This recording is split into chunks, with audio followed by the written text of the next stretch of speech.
Al-Kisah. Disampaikan Imam Fudail bin Iyad tentang pengaduan iblis kepada Allah. Iblis berkata, "Ya Tuhanku, makhlukmu, manusia mencintaimu dan membenciku, tapi mereka juga bermaksiat kepadamu dan menaatiku."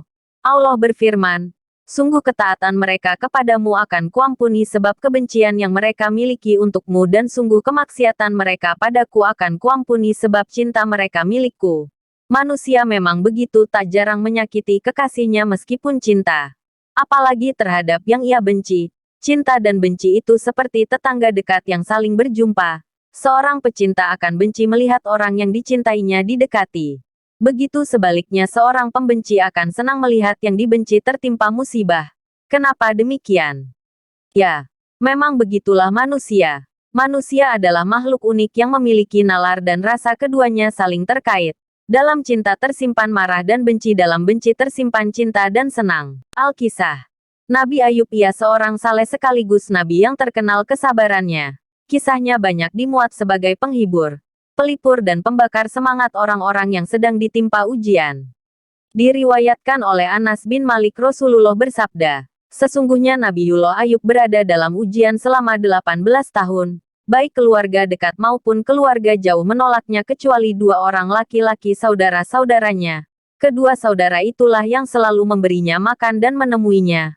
Mulanya Nabi Ayub seorang yang sehat dan tak kurang suatu apapun.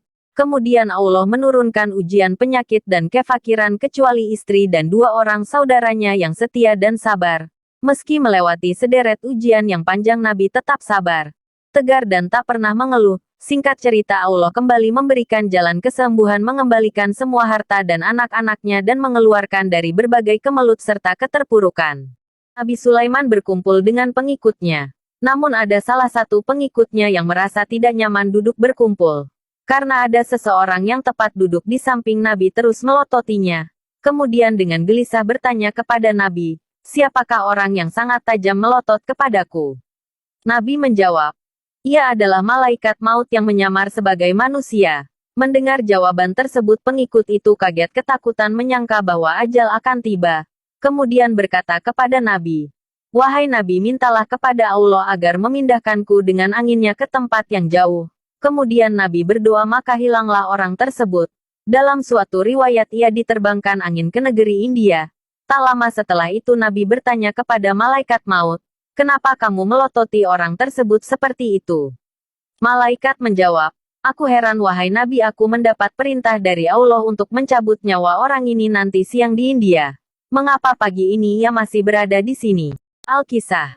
Mukjizat lain, Nabi Sulaiman diberi kemampuan menguasai dan mempekerjakan jin-jin ahli bangunan untuk membangun gedung-gedung yang tinggi. Konon kota Estahar dibangun oleh para jin anak buah Nabi Sulaiman. Sulaiman juga menguasai dan mempekerjakan jin-jin ahli menyelam untuk mencari mutiara di lautan. Pekerja bangsa jin diawasi dengan ketat. Jika melanggar dan menentang akan dihukum oleh Allah. Jin-jin itu juga membuat patung-patung sebagai pajangan dan piring-piring besar seukuran kolam, dan membuat periuk-periuk yang tetap berada di atas tungku. Sebagaimana dalam surah Saba, ayat 12-13. Para jin itu membuat untuk Sulaiman apa yang dikehendakinya dari gedung-gedung yang tinggi dan patung-patung dan piring-piring yang besarnya seperti kolam dan periuk yang tetap berada di atas tungku. Bekerjalah hai keluarga Daud untuk bersyukur kepada Allah, dan sedikit sekali dari hamba-hambaku yang berterima kasih. Al-Kisah. Ada satu nabi yang kelak masuk surga tanpa mempunyai pengikut satupun.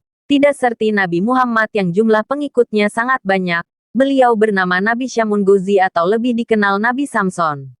Kisah Nabi Syamun atau Samson tidak terdapat dalam Al-Quran, melainkan terdapat dalam kitab Qisosul Anbiya. Dikatakan bahwa Nabi Muhammad tersenyum sendiri. Lalu ditanya oleh sahabatnya, "Apa yang membuatmu tersenyum wahai Rasulullah?" Nabi Muhammad menjawab, "Diperlihatkan kepadaku hari akhir ketika seluruh manusia dikumpulkan di padang mahsyar. Ada satu nabi dengan membawa pedang dan tidak mempunyai pengikut satupun. Masuk ke dalam surga. Beliau adalah Nabi Syamun Gozi."